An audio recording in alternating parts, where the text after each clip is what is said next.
Salut tout le monde, j'espère que vous allez bien. Aujourd'hui je reviens dans une nouvelle vidéo que j'adore tourner comme d'habitude. Aujourd'hui je reviens pour un update lecture de mes lectures de cet automne.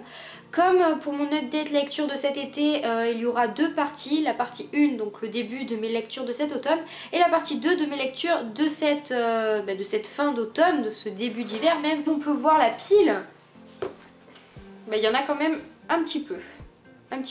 En fait, j'arrive pas trop à déterminer si je lis beaucoup ou si je lis pas assez, parce que j'ai vu quand même, parce que je suis énormément de booktubeuses ou de instagrammeuses qui font, qui lisent tout simplement, et elles lisent énormément, elles lisent de ça en fait en une semaine. Enfin moi je sais pas comment elles font, j'ai autre chose à faire de ma vie. Enfin bref, pour cette première partie de mes lectures de cet automne, j'ai 3 livres à vous présenter. Le premier sera Flora Banks d'Emily Barr, que j'ai énormément aimé, et d'ailleurs j'adore le design de ce bouquin, vraiment. Ensuite, j'ai lu Que ta volonté soit faite de Maxime Chatham. C'est le premier que je lis de Maxime Chatham, et je dois avouer que c'est un très bon écrivain. Oui, messieurs, dames. Et ensuite, j'ai lu Tout ce qu'on ne s'est jamais dit de Céleste Ng. Le premier bouquin que j'ai à vous présenter, c'est Flora Banks d'Emily Barr. J'ai adoré ce bouquin en fait avant de commencer. C'est un livre qui me donnait très envie juste par son résumé. Donc je vais juste vous dire le résumé en fait qu'il y a au dos de la couverture, que vous pouvez très bien retrouver sur internet ou en librairie, etc. Mais après je vous ferai quand même mon petit résumé qui à mon sens vous servira un peu plus si vous avez envie de découvrir ce livre. Parce qu'en fait on n'en sait pas tellement avec le résumé qu'il y a au dos du livre. Alors le résumé dit: 10. L'âge que j'avais quand mon cerveau s'est détraqué. 8. Année de validité de mon passeport. 6. Le nombre de personnes qui me cherchent au Spitzberg dans l'Arctique. 4. L'âge auquel j'ai rencontré ma meilleure amie. Je ne dois plus jamais l'appeler ni lui envoyer de SMS. 2. Deux cailloux noirs. L'un m'appartient, l'autre est à Drake. Je le rejoindrai où qu'il soit. 1. C'est un souvenir, c'est tout ce qu'il me reste. Ça donne quand même envie quand on lit ça, non? J'ai été complètement submergée déjà par la première de couverture, j'ai adoré. C'est si simple mais si beau en fait. Par contre, il se salit énormément vite. Voilà, il y a des petites traces de poussière, mais bon. Que dire de plus à part qu'il est très joli. Pour vous faire un petit résumé, en fait c'est l'histoire de Flora Banks. C'est l'histoire en fait d'une jeune fille qui a perdu la mémoire très jeune. Et en fait il lui reste des petits débris de mémoire. Et si vous voulez, elle est toujours obligée d'écrire soit sur sa main, soit sur un carnet tout ce qu'elle sait. Donc elle doit écrire où elle habite, comment s'appelle sa meilleure amie, ses parents, etc. Parce qu'en fait elle se souvient de petites choses, mais elle se souvient pas de tout. Et en fait il s'avérait que sa mémoire au bout d'une heure s'efface. Donc c'est-à-dire que par exemple si à 15 h elle va manger du chocolat, à 16 h elle ne s'en souviendra même plus. Et en fait ce qui va se passer, c'est qu'un garçon va changer tout ça. Il va lui rester un seul souvenir de ce garçon, à savoir qu'il s'appelle Drake, etc. Je vous en dis pas plus. Et en fait elle va vouloir partir à la recherche de ce garçon. Et on va suivre tout simplement l'aventure de cette jeune fille. Le premier point, on va dire que j'ai énormément aimé ce bouquin, hormis le design du bouquin, hormis le résumé qui donne carrément envie qu'on se le dise, c'est justement le personnage de Flora. On est tellement proche de ce personnage là et on est si proche de sa maladie qu'en fait on a une sorte de compatissance envers elle, et on se dit ça se dit compatissance? Non, ça se dit pas. En fait on compatit pour sa maladie, et franchement c'est beau quoi, parce qu'on se sent énormément proche de ce personnage. Et quand on voit tout ce qu'elle arrive à faire, tout ce qu'elle arrive à réaliser toute seule face à tout ça, je trouve que c'est super joli. Bien évidemment je ne vous spoilerai pas, mais il y a une révélation à la fin qui nous laisse juste sans voix. Et on ne s'y attend vraiment pas en fait. Tout le long du livre on s'attend à autre chose, et à la fin enfin moi je me souviens que j'avais vraiment les larmes aux yeux, alors que j'éprouve jamais autant de... Enfin j'ai jamais de sentiments en fait pour un livre. Même franchement comme je vous l'ai dit, je lis de tout, et j'adore lire des livres vraiment dégueulasses où il y a du sang, où il y a des viols, où il y a des meurtres, etc. Et je ressens jamais rien. Et c'est vrai que là franchement Emily Barr m'a fait ressentir quelque chose. J'étais émue en fait pour ce personnage là, et surtout émue pour la fin. En termes de points négatifs, je dirais que l'auteur n'est pas allé assez loin dans le fait qu'elle nous fait voyager. Alors qu'en fait on a tout pour être dépaysé et pour être transporté.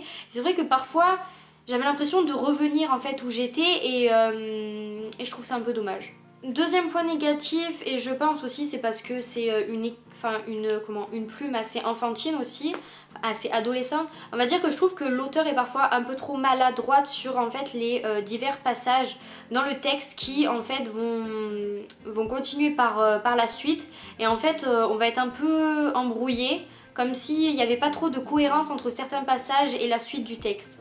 Je sais pas trop si vous avez compris, mais parfois ça ne se rejoint pas totalement en fait, il y a un peu des incohérences quoi. Et troisième et dernier, on va dire, point négatif que j'ai trouvé à ce bouquin, on va dire que le seul souvenir que se souvient Flora, on va dire qu'il est assez gros. Je vous ai dit que c'était en rapport avec Drake, un jeune garçon, je ne vous dirai pas lequel, mais on va dire que son souvenir c'est assez gros. C'est le seul souvenir qu'elle a depuis qu'elle est petite, et il me semble qu'elle a 16 ans ou 17 ans, et je trouve ça quand même assez gros, voilà. J'en dirai pas plus. Deuxième bouquin que j'ai à vous présenter et qui est un thriller, c'est Que ta volonté soit faite de Maxime Chatham. Comme je l'ai dit précédemment, ça faisait très longtemps que j'avais envie de lire un thriller de cet écrivain là, parce que Maxime Chatham, j'en entends énormément parler et que du bien.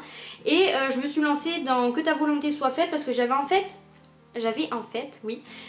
envie depuis très longtemps en fait d'un thriller assez court pour savoir si en fait il suffisait tout simplement d'avoir, on va dire, un gros bouquin pour que ce soit un bon thriller, on va dire de 500-600 pages, ou bien si un thriller de 300 et quelques pages, oui il fait 334 pages, ça suffisait. Et en fait ça suffit largement. Moi j'étais énormément surprise par ce thriller et j'ai carrément adoré, vraiment. Et c'est pas du tout à mon habitude de lire ce genre de thriller. C'est l'histoire d'une petite ville, Carson Mills, où tous les habitants se connaissent, une petite ville, voilà, très tranquille, très sympa, où voilà, où on y vit très bien, sauf qu'il y a un enfant qui s'appelle John Peterson et qui dès le départ est une vraie ordure.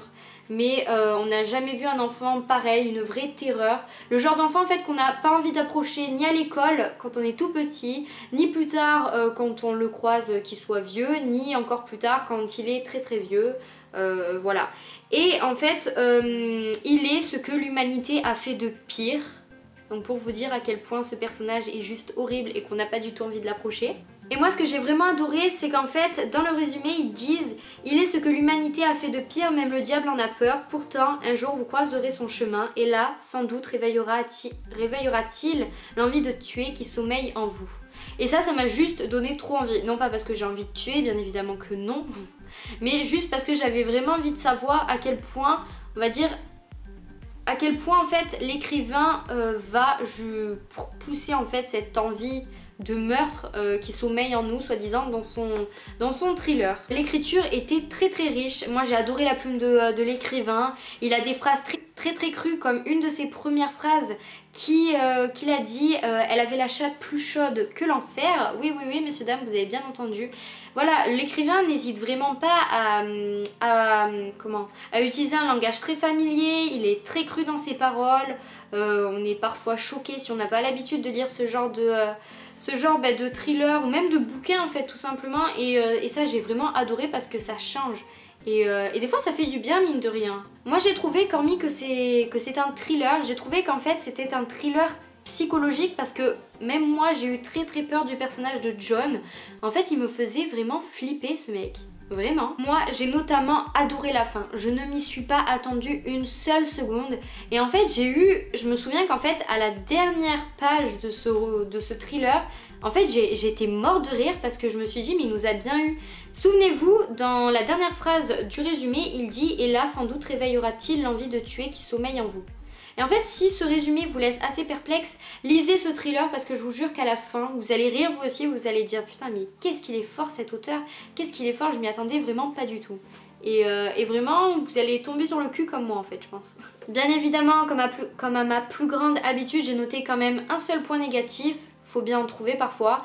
J'ai trouvé que parfois l'écrivain était un peu trop long dans les descriptions et que c'était pas forcément, on va dire, fondamental à l'histoire. Donc des fois j'ai trouvé que c'était un peu trop futile et parfois la futilité ne sert pas tellement. Et bien sûr on ne fait pas une vidéo lecture santé, c'est pas drôle sinon. Et le troisième et dernier livre que j'ai lu cette première partie de cet automne, c'est Tout ce qu'on ne s'est jamais dit de Céleste Ng.